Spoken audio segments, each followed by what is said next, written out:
Boa noite, queridos. Interessante, umas palavras iniciais que não têm correlação com o sermão que eu vou pregar, mas interessante que eu tive a oportunidade de conhecer o Egito. Eu fui para o Egito, eu passei 10 dias no Egito, e o Egito perdeu o idioma, não se fala mais o copta. Não se fala mais o idioma dos faraós, por exemplo.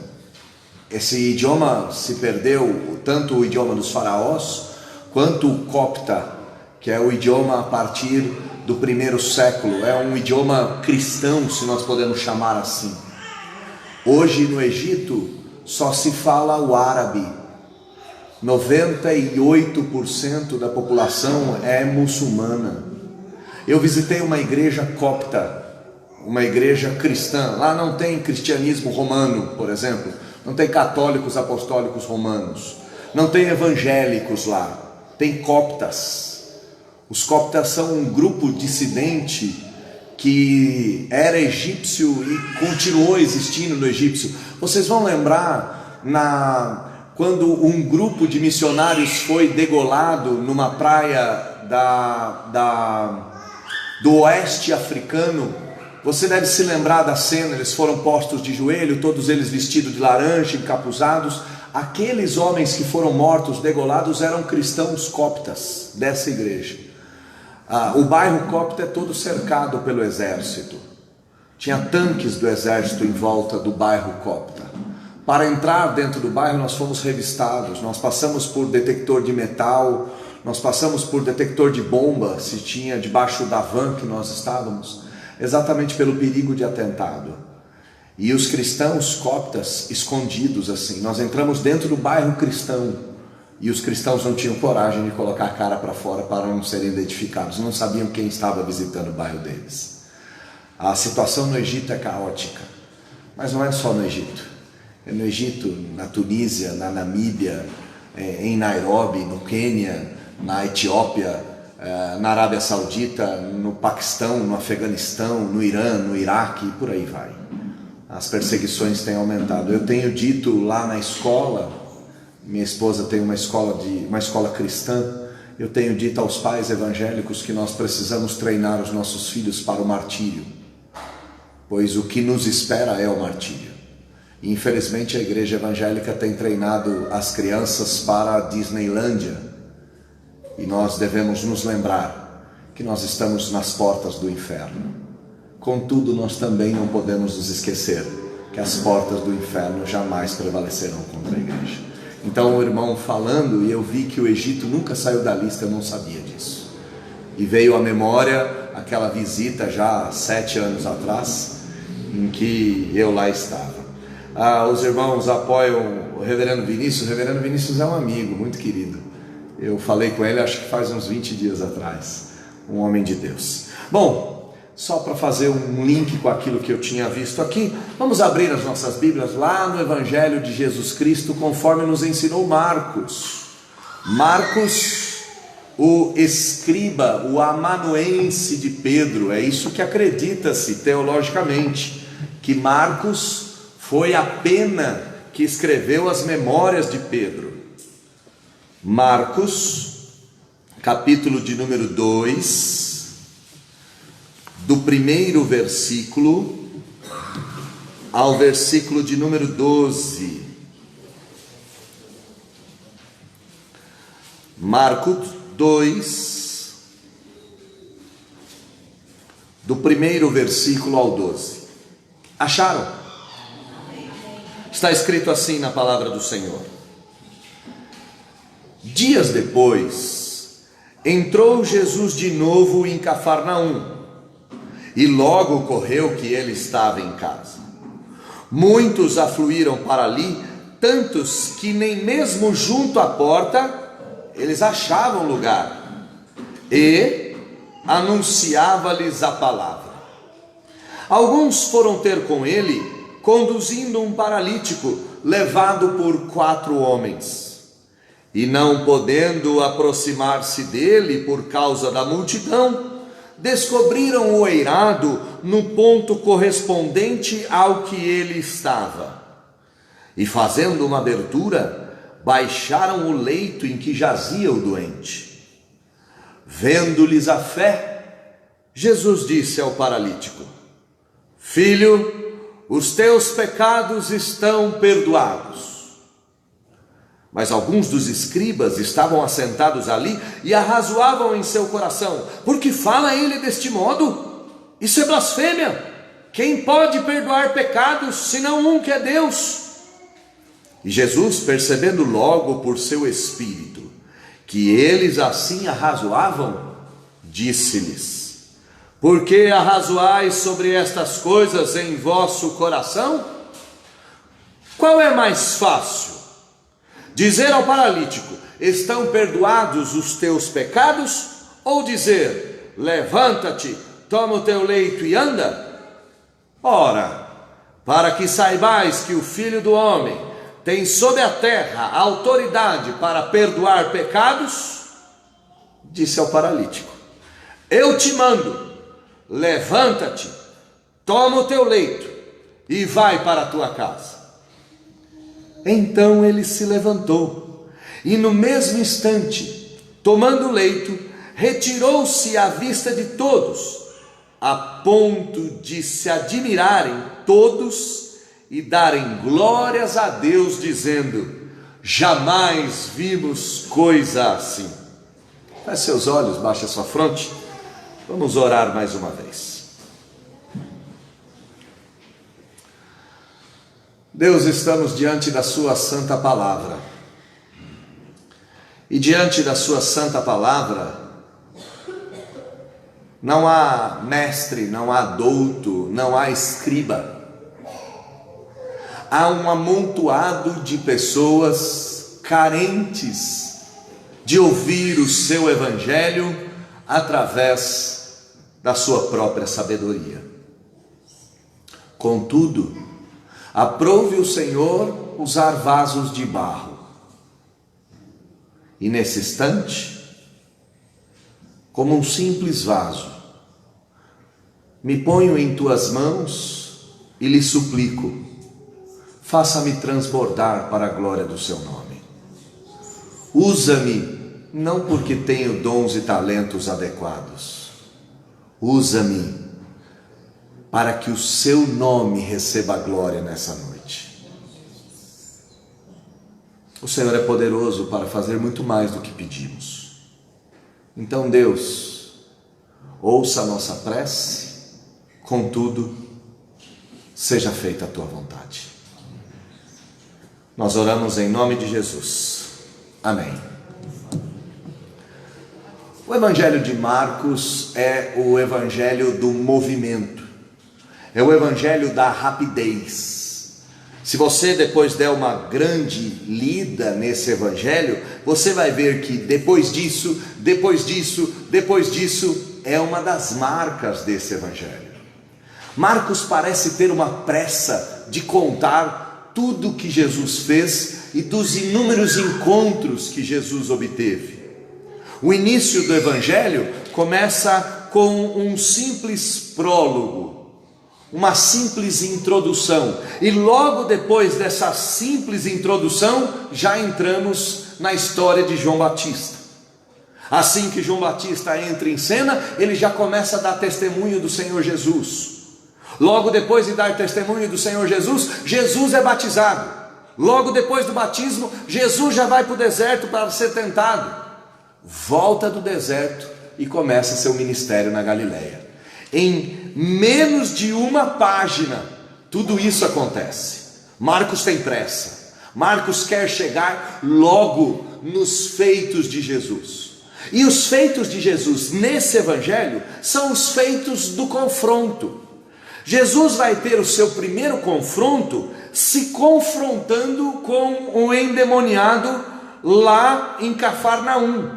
Assim que ele entra na sinagoga, aparece um homem possesso. Está lá no capítulo de número 1, versículo de número 23. Marcos quer mostrar que a vida de Jesus foi uma vida de confrontos. A partir da pregação do evangelho, Jesus foi se deparando com demônios, foi se deparando com as enfermidades, foi se deparando com a morte e foi vencendo cada uma delas. Logo depois de vencer o demônio, Jesus vai vencer a dor de cabeça. Marcos quer nos mostrar que a febre e a dor de cabeça não são páreo, da mesma forma que uma legião de demônios também não é. Não existe impedimento para o Senhor Jesus. Muitas curas, vai nos dizer o texto, que Jesus praticou. E antes de nós chegarmos nesse texto, que é o confronto com a paralisia, Jesus vai se confrontar com o paralítico, e a partir desse confronto vai surgir no Evangelho de Marcos os seus opositores que levarão Jesus à morte, isso é, os escribas, os fariseus, o sinédrio e etc. Antes de chegar nesse confronto, alguns detalhes anteriores precisam ser ditos para que a gente entenda essa cena em todos os seus detalhes. O contexto próximo a esse texto está aqui no versículo de número 40 até o versículo de número 45. Jesus purificou um leproso. Ele combateu o demônio, venceu o demônio. Combateu a febre, a dor de cabeça, venceu a febre, a dor de cabeça. Agora ele enfrenta um leproso. Não o leproso em si, a lepra ele vai combater. Diz o texto que ele vai curar esse homem totalmente. Versículo de número 41 diz que Jesus quer que ele fique limpo, e no 42 diz que no mesmo instante a lepra desapareceu. Jesus deu uma tarefa para esse homem, Jesus deu uma missão para esse homem. Jesus no versículo 43 diz: veementemente o advertiu que ele, no 44, não dissesse nada a ninguém. Jesus falou para esse homem: olha, você foi curado, mas eu te exorto veementemente, não conte nada para ninguém. Vá embora para sua casa, se apresente ao sacerdote, cumpra a lei de Moisés, mas não conte nada a ninguém. E essa é outra marca do Evangelho de Marcos. Os teólogos vão chamar de segredo messiânico. Será que Jesus é Deus? Será que Jesus é o Todo-Poderoso? Não conta para ninguém. Ele é, não conta para ninguém. Ele é. Essa brincadeira vai ter em todas as páginas do Evangelho de Marcos. O leproso, ou melhor, o ex-leproso, ao invés de obedecer o Senhor Jesus, versículo 45, ele sai e começa a propalar muitas coisas e a divulgar a notícia. Ele começa a divulgar aos quatro cantos. Ele saiu contando de cidade em cidade que Jesus o havia curado. E aí nós temos exatamente o contexto desse texto. Olha comigo o versículo de número 45, da metade para o final. A ponto de Jesus não mais poder entrar publicamente em qualquer cidade. Ele permanecia fora, em lugares ermos, pelas campinas, pelas montanhas, mas não podia mais entrar na cidade. Versículo de número 1 do capítulo de número 2, então nos diz que ele volta à cidade. Dias depois, entra Jesus de novo em Cafarnaum. E se você já estudou os movimentos missionários de Jesus, você vai se lembrar que Jesus fez de Cafarnaum a sua base missionária. Foi de Cafarnaum que as missões feitas pelo Senhor Jesus ocorreram em toda a Galileia, em toda a Judeia, em toda a Samaria e até Jerusalém. Foi desta cidade, e é por isso que Marcos vai dizer que ele estava em casa. Olha o versículo 1. Dias depois entrou Jesus de novo em Cafarnaum, e logo correu que ele estava em casa. Jesus fez de Cafarnaum a sua casa. Jesus fez provavelmente da casa de Pedro, da casa em que a sogra de Pedro foi curada. Jesus provavelmente fez desse lugar o lugar das suas missões.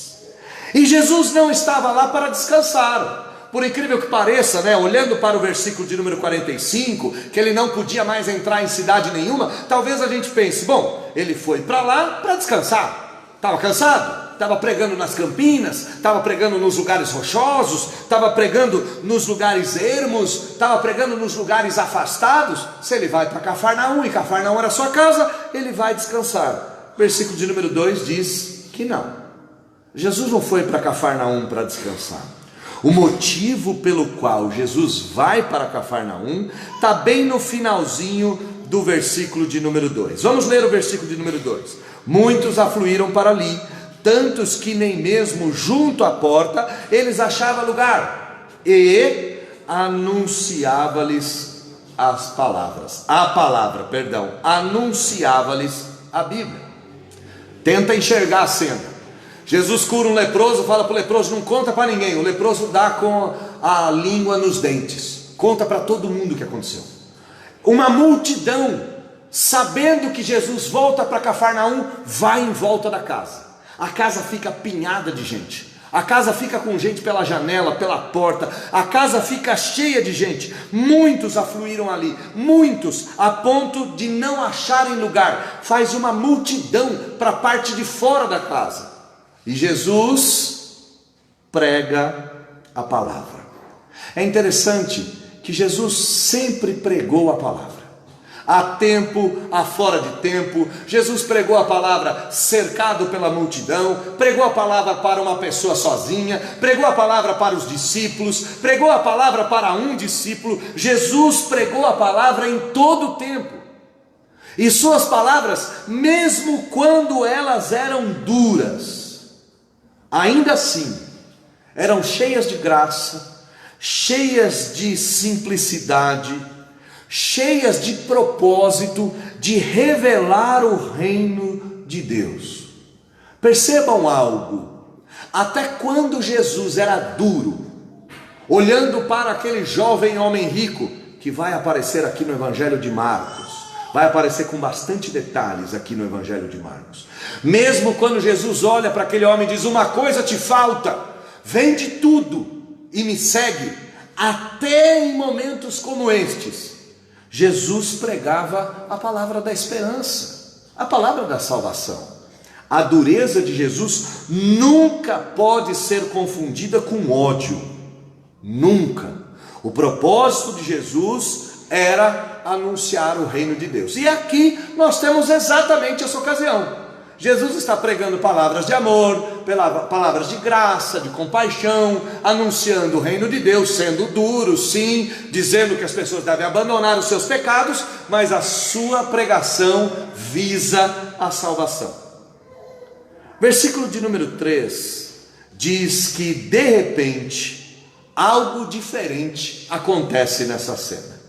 Alguns foram ter com ele, e esses alguns conduziam um paralítico. Quantos eram esses alguns? Diz o texto, 4 homens.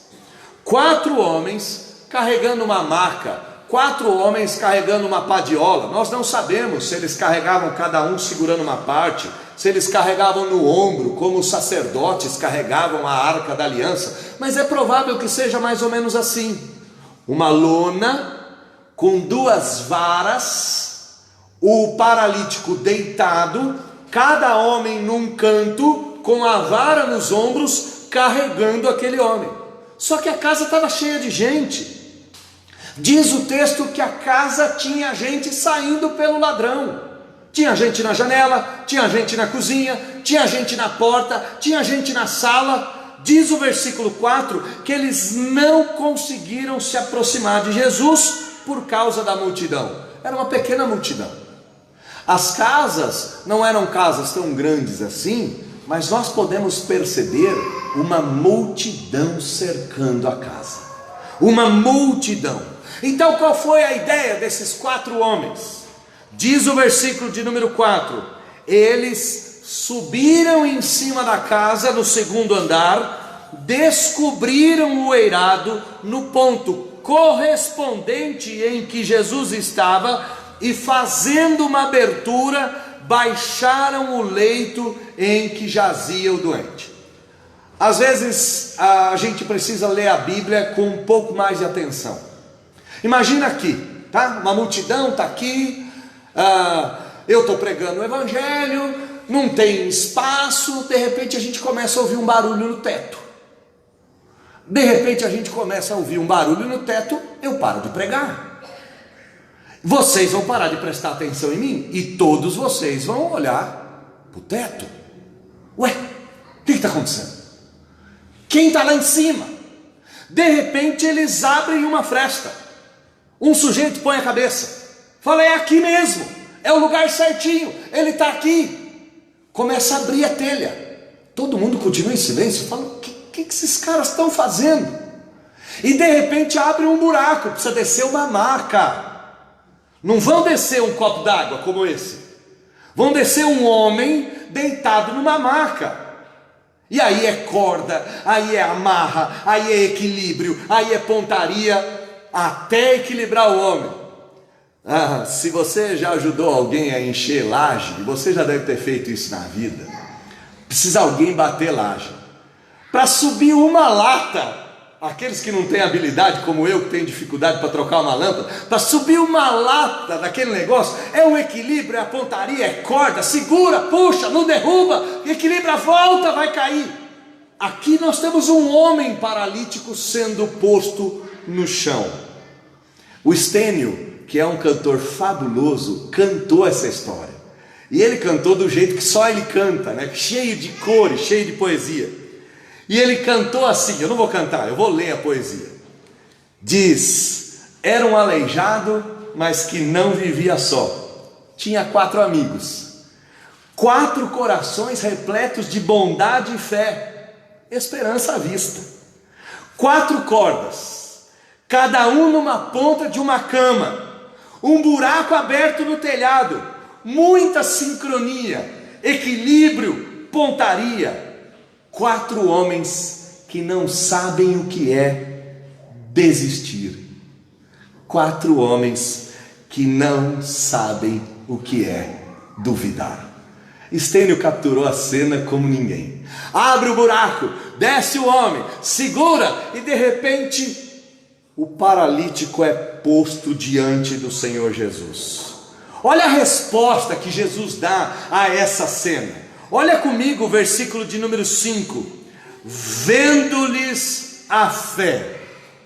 Irmãos, se a gente soubesse, se a gente pudesse entender esse texto, nós lutaríamos muito para que a nossa fé fosse mais visível. Porque, em certo sentido, as pessoas prestam mais atenção no que a gente faz do que no que a gente fala. A fé visível é vista. E como a fé pode ser visível? Ora, a fé é visível por meio das obras. E você bem sabe, você é presbiteriano como eu. As obras não salvam ninguém. Contudo, pelas nossas obras somos conhecidos. Jesus vê a fé. Jesus vê a fé por meio de atitudes. E apesar de nenhum deles terem falado nada, apesar de nenhum deles terem dito nada para o Senhor Jesus, todos eles confiavam piamente de que bastava colocar o paralítico na frente de Jesus, que Jesus faria alguma coisa. Eles acreditavam tanto que subiram no telhado. Eles acreditaram tanto que carregaram o paralítico nas costas na rua. Eles acreditaram tanto que desceram o paralítico na frente de Jesus. A fé deles era visível. A fé deles dizia 1 milhão de palavras, mesmo sem falar nenhuma. Aprendamos isso, que às vezes nossas falas não são ouvidas por causa das nossas más atitudes. E às vezes as nossas boas atitudes falam mais do que nossas 1000 palavras. Assim que Jesus vê a fé, diz a Bíblia que Jesus disse ao paralítico: filho, os teus pecados estão perdoados. É incrível o texto, é incrível o texto.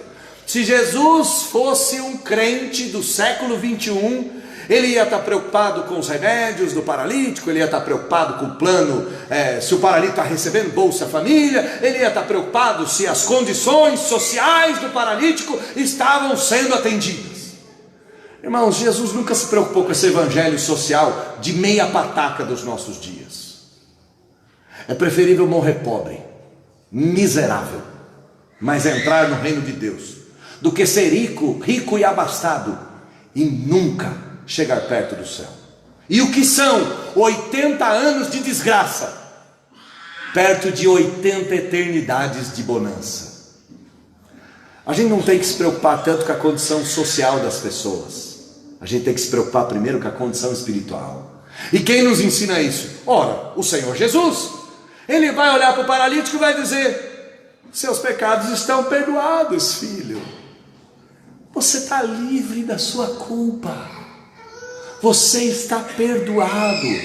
Agora o caminho dos céus está aberto para você. A porta do céu se abriu. Você viverá comigo para todo sempre. Você viverá comigo por toda a eternidade. Só que quando Jesus se preocupa com a condição espiritual e prega a condição espiritual antes da condição social, gera uma crise em todo mundo que está ouvindo. E se isso acontecesse conosco hoje em dia, ia gerar a mesma crise. A gente ia falar: Ana, não podia primeiro fazer ele andar? Não podia primeiro dar comida para ele? Depois perdoa o pecado, primeiro levanta ele da maca. A mesma coisa acontece lá naquele momento. Versículo 6. Alguns dos escribas que estavam ali, alguns daqueles teólogos da época. Ser teólogo não é ruim, eu só estou dizendo mais ou menos o que eles faziam, tá? Eu sou teólogo. Se eu disser que ser teólogo é ruim, eu acabei de dar 2 tiros no pé antes de começar a minha corrida. Não é ruim. Eles eram os teólogos da época, ok? E esses teólogos que estavam ali assentados, e olha que coisa interessante, né? A casa apinhada de gente, ninguém consegue entrar, mas os teólogos estão lá. Eles já estavam sentados ali, eles tinham as primeiras cadeiras, eles tinham os primeiros lugares. E eles que estavam sentados ali começaram a razoar em seu coração. E é maravilhoso, né? Porque a Bíblia diz que eles não falaram nada. Eles começaram a razoar no coração. O coração começou a fazer aquelas murmurações, né? Você quer saber quando que um coração faz murmuração? Se você é adolescente, então talvez tenha aqui algum adolescente que me escute. Quando você leva uma bronca do seu pai, o seu coração começar a razoar é quando você começa a fazer todas aquelas contra o seu pai e sua mãe.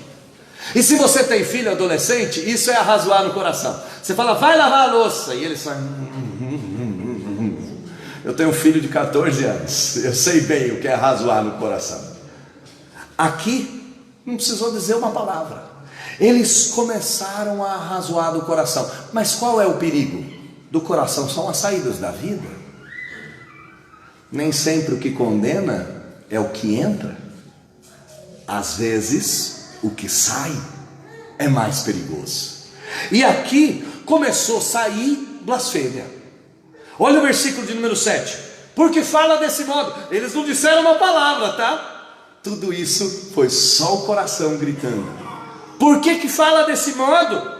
Isso é blasfêmia. Quem pode perdoar pecado? Só Deus. Quem esse cara pensa que é? Em português claro e rasgado, foi isso que eles disseram. Essa pergunta destrói a alma. Quem esse cara pensa que é? Quem esse Jesus está pensando que ele é? Quem ele pensa que é? Onde já se viu? Perdoar pecados? Blasfemo, herege, filho de Satã. E olha, os fariseus eram especialistas em xingamentos contra o Senhor Jesus. Chamaram Jesus de filho da prostituição. Chamaram Jesus de filho do adultério. Você sabe que esse xingamento na nossa língua dá briga, dá tapa na cara. Eles xingaram Jesus desse nome, não xingaram qualquer um. Aqui eles fizeram perguntas, fizeram assertivas, falaram coisas capazes de condenar a própria alma. Mas e o que Jesus está fazendo? Jesus continua fixo na mensagem. Jesus continua fito no amor.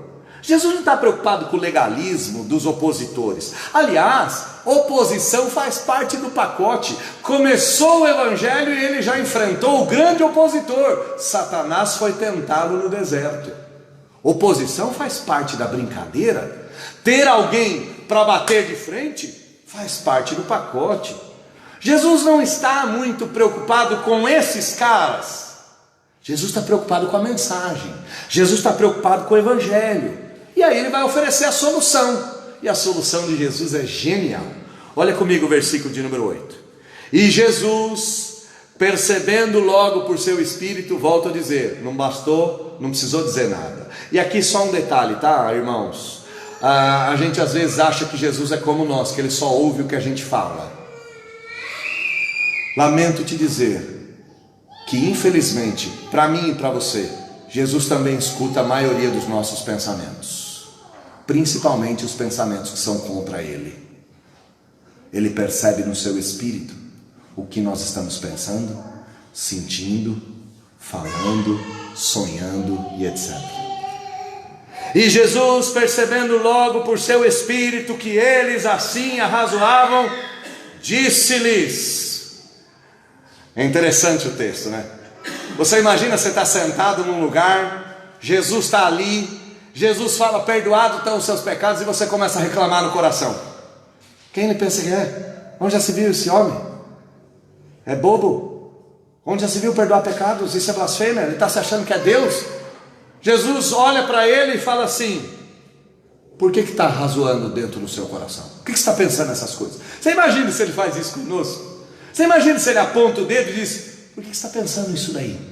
Nessa hora eu já cairia de joelho. Eu falo, eu não estou pensando em nada, me perdoa, eu estou equivocado. Imagina, ele está ouvindo meus pensamentos. Se ele é suficientemente poderoso para ouvir meu pensamento, esquece, pode perdoar o pecado de quem você quiser. Eu não tenho mais nada para falar sobre isso. Mas os fariseus eram tinhosos, os escribas eram tinhosos, os opositores sempre são tinhosos. Então Jesus pergunta, por que vocês estão pensando nessas coisas? O que é mais fácil? Olha a pergunta do Senhor Jesus, ele é brilhante. Não é o que é mais difícil, é o que é mais fácil. Dizer ao paralítico, estão perdoados os teus pecados, ou dizer, levanta, toma o teu leito e anda. E aqui é uma brincadeira linguística. Por quê? Se eu disser para você, perdoados estão os teus pecados, a grande pergunta é, como é que eu provo isso?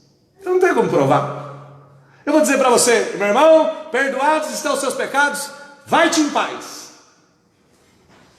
Qual é a prova que nós temos para isso? Então dizer perdoados estão os teus pecados é fácil. Jesus talvez está dizendo isso. Bom, dizer perdoados os seus pecados é fácil, não tem como provar.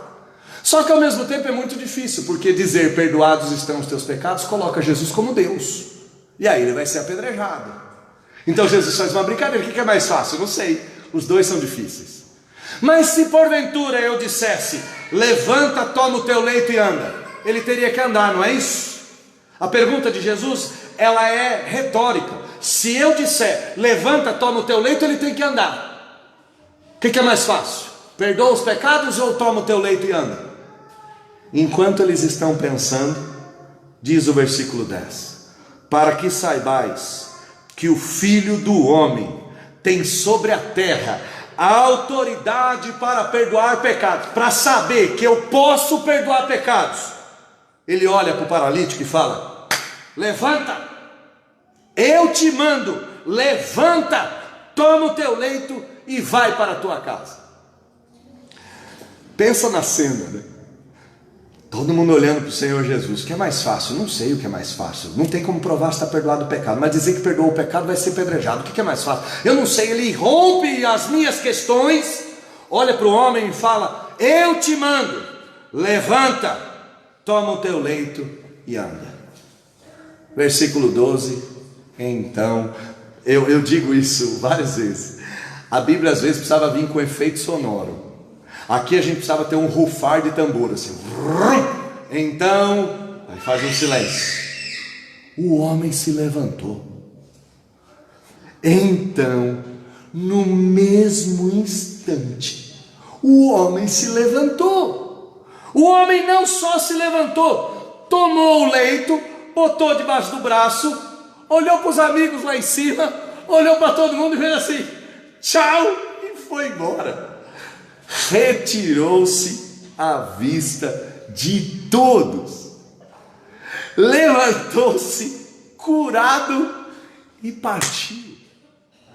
Eu fico imaginando a casa, todo mundo vendo aquele homem. Imagina, né? O paralítico levanta aqui, levanta, ele começa a ir embora, a gente faz assim. E olham para a cara do outro. Assim que eles olharam para a cara um do outro, começou uma glorificação daquelas mais pentecostais que a gente pode ver por aí. Eles começaram a dar glória a Deus, eles começaram a saltar, eles começaram a pular e começaram a dizer: jamais vimos coisas assim. Nunca nós vimos coisas assim. Algumas perguntas a gente precisa fazer para o texto, quando a gente olha para o texto. A primeira coisa que a gente olha para o texto é perguntar o que era esse momento. Bom, esse momento era alguma coisa parecida com uma igreja, com culto. Ficou alguma coisa muito parecida.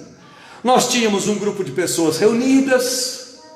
Esse grupo de pessoas reunidas estavam reunidas em torno de Jesus para ouvir-lhe a palavra. É mais ou menos o que a gente fez hoje. E algumas coisas precisam ser ditas. Por que o pregador se esconde atrás da Bíblia? Porque a mensagem não vem dele. A mensagem vem do livro, né? A mensagem vem do verbo. A mensagem vem de Jesus. A única coisa que nós somos é quem fala, mas a mensagem é dele. Então nós temos aqui mais ou menos um culto cheio da palavra de Deus. A palavra foi pregada, a palavra foi praticada, a palavra foi orada. E por que não dizer que a palavra foi cantada? Jesus na ceia canta um hino. Todas as vezes que Jesus se reunia, ou que o povo de Israel se reunia, o povo de Israel cantava. Nós podemos dizer que talvez o texto foi cantado aqui. Nós podemos dizer que foi um lugar cheio de fé. E como nós podemos dizer isso? Tinha 4 amigos cheios de fé a ponto de abrir o telhado e colocar um doente. É uma igreja é um lugar que a gente vem cheio de fé. É um culto, e nesse culto o que tinha era perdão. Toda vez que se prega o evangelho, toda vez que se reúne como igreja, toda vez que se reúne como culto, dizemos a palavra do perdão: arrependei-vos, pois o perdão de Deus está aqui. Não só uma atitude de perdão, mas também de correção. Ora, todas as vezes que a gente vem para a igreja, a gente é corrigido, ou não? Ou é só comigo que isso acontece? Toda vez que eu vou na igreja, algum tipo de puxão de orelha eu levo, até mesmo quando eu prego.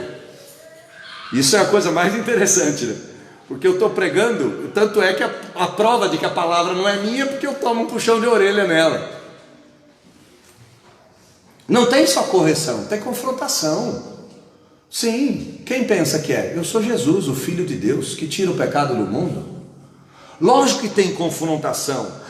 Toda reunião do povo de Deus tem correção, tem confrontação, mas tem o poder. E é óbvio que a gente não precisa ver os mesmos milagres do passado. E por que a gente não precisa? Porque nós temos todos eles retratados na Escritura.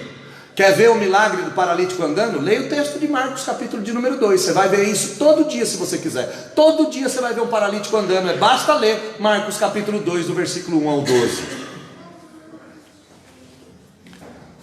Mas para encerrar, como isso aqui é uma igreja, um culto, nós temos o Senhor Jesus, nós temos a palavra, nós temos fé, nós temos perdão, nós temos correção, nós temos confrontação, nós temos poder, nós temos vidas transformadas. E a palavra nunca volta vazia, ela transforma vidas. E nesse caso aqui ela transformou a vida do paralítico, transformou a vida dos 4 homens e transformou a vida de mais, só Deus sabe. mais gente deve ter olhado e falado uau. E por que eu digo isso? Porque todos eles passaram a glorificar a Deus. E esse é o último aspecto de um culto. Num culto sempre Deus é glorificado. Mas quando se prega o Evangelho, para a gente partir para o nosso ponto, e o nosso ponto, a nossa ideia é os perigos de se pregar o Evangelho. Todas as vezes que nós pregamos o Evangelho, nós vamos se deparar com 6 tipos de gente. Todas as vezes. Se você pregar o Evangelho para uma pessoa, você pode ter certeza que ela vai se enquadrar nesses 6 tipos. Se você pregar o Evangelho para uma multidão, você vai perceber que tem gente que se enquadra nesses 3 tipos, nesses 6 tipos. O primeiro tipo, os curiosos. Vocês saíram para fazer evangelismo. Como tem gente curiosa? Só o que vocês estão fazendo aí? Nós estamos entregando panfleto falando de Jesus. Eu não quero não. Ou tem, o que vai ter comida depois? Não, se tiver comida eu fico. Curioso. Nesse monte de gente em volta da casa, quantos não eram meramente curiosos? Um monte. Toda vez que você prega o Evangelho, tem curioso. Mas toda vez que você prega o Evangelho, tem os auxiliadores. Você vai pregar o Evangelho, tem alguém que fala, você está com sede, irmão? Tem uma água aqui. Irmão, senta aqui, esse barzinho é de um presbítero lá da igreja, senta aqui, ele vai dar uma água gelada para você. Sempre tem alguém que ajuda, sempre tem alguém que carrega alguém, sempre tem alguém que traz alguém, sempre tem alguém que serve alguma coisa para alguém. Eu estou pregando o Evangelho aqui, um irmão veio com um copo d'água e entregou para a irmã. Pronto, sempre tem alguém que está ajudando alguém. É comum isso, em todo lugar é comum, sempre acontece.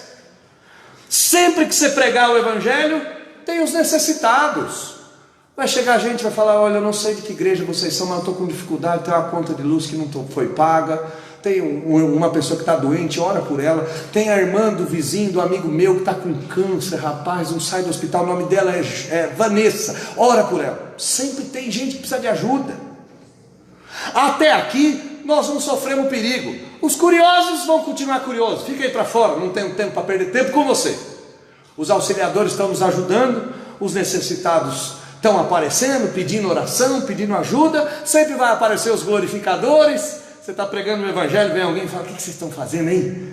Da onde vocês são? Nós somos da igreja presbiteriana. O que vocês estão fazendo? Pregando o Evangelho. Ele fala, oh glória, precisa mesmo pregar o Evangelho, tem muita gente precisando nesse bairro.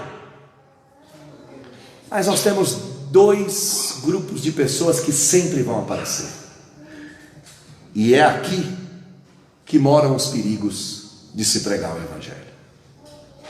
Sempre vai ter o crítico. Aqui, irmãos, nessa noite, uma igreja de crente, uma igreja que quase ninguém peca, uma igreja de gente boa. Vai ter alguém falando, não gostei desse pastor aí não, fala muito alto, não sei o quê. Sempre vai ter alguém para criticar, lógico que vai ter. Faz parte do pacote, sempre vai ter alguém para botar defeito, sempre. Mas os que criticam, deixa eles com Jesus, né? Fala, irmão, fica razoando no seu coração aí, Jesus está ouvindo, tá? Ele está ouvindo, tá? Eu não preciso ouvir nada. Vai criticar, critica o Evangelho e se vê com Deus. Mas sempre vai ter os perseguidores. E eu não sei, eu ia pregar, quando o pastor deu o tema, eu ia pregar sobre a pregação de Pedro, quando Pedro e João são açoitados pelo Sinédrio. E ali os perigos de pregar o Evangelho, eu ia dizer que é quando a gente prega o Evangelho, a gente mexe com os poderes desse mundo, quando a gente prega o Evangelho, a gente mexe com os poderes espirituais, e os perigos de se pregar o Evangelho estão todos aí. Era isso que eu ia pregar. Mas aí eu resolvi olhar para esse texto, mostrar Jesus pregando o Evangelho, e dizer que os perigos de Jesus começaram a partir daqui. Vamos olhar o texto um pouquinho mais para frente. Acompanha comigo. Versículo de número 15, diz que Jesus, a partir daí, foi se sentar na mesa de um publicano. Ele confronta os escribas lá, dizendo, quem que vocês pensam que eu sou? Para que saibais que o Filho do Homem tem poder para perdoar pecados, levante e ande. Ele diz para todo mundo, eu sou filho de Deus. Para todo mundo ele diz isso. Eu tenho poder para perdoar pecados. Aqui, ele confronta os escribas mais uma vez. Os escribas, versículo de número 16, vendo comer em companhia dos pecadores e publicanos, ficaram doidos da vida. O texto continua, Jesus vai confrontar eles de novo, versículo de número 18, Jesus vai bater de frente com os fariseus mais uma vez. Jesus vai dizer para eles que o sábado foi estabelecido por causa do homem, versículo de número 27, e não o homem por causa do sábado. Jesus vai dar uma lapada na cabeça deles, vai dizer: vocês estão errados. A gota d'água foi no capítulo de número 3. De novo, entrou Jesus na sinagoga, e ali era um sábado, e ele curou o homem da mão ressequida. Olha comigo o versículo de número 6. Retirando-se os fariseus, conspiravam logo com os herodianos contra ele, e como lhe tirariam a vida. A gente acha que Jesus foi ter oposição lá no final, né? A gente olha para o texto e fala assim: os judeus decidiram matar Jesus na última semana. Lê do engano. Os judeus decidiram matar Jesus quando Jesus confrontou a religião deles. E quando Jesus fez isso? Desde o primeiro dia do seu ministério. Qual é o maior perigo de se pregar o Evangelho? O maior perigo de se pregar o Evangelho é se parecer com Jesus. E se parecer com Jesus é sim ser instrumento de Deus para perdoar pecados, é sim ser instrumento de Deus para transformar vidas, é sim ser instrumento de Deus para mudar circunstâncias. Mas se parecer com Jesus é ter inimigos mortais do primeiro ao último dia, é ter gente que vai atentar contra a tua vida. E se essa gente não for de carne e de osso, é gente do mundo espiritual. Eu não estou falando de fantasma, eu estou falando de demônios. O maior perigo de se pregar o Evangelho é se parecer com Cristo. E se parecer com Cristo é ser amado por Deus e odiado pelos homens. E talvez seja por isso que o Senhor Jesus nos disse, numa das suas últimas palavras aqui conosco: eis que todo o poder me foi dado. No céu e na terra todo o poder é meu. E a partir de agora, eu estou com vocês todos os dias da vida de vocês, até a consumação dos séculos. Se mataram o nosso mestre, o que farão de nós? Graças a Deus, pois somos odiados por esse mundo, mas somos amados no mais alto céu. Que Deus abençoe vocês. Feche os olhos, vamos orar. Senhor bendito, o maior perigo de viver, de encarnar o Evangelho é se parecer com Cristo.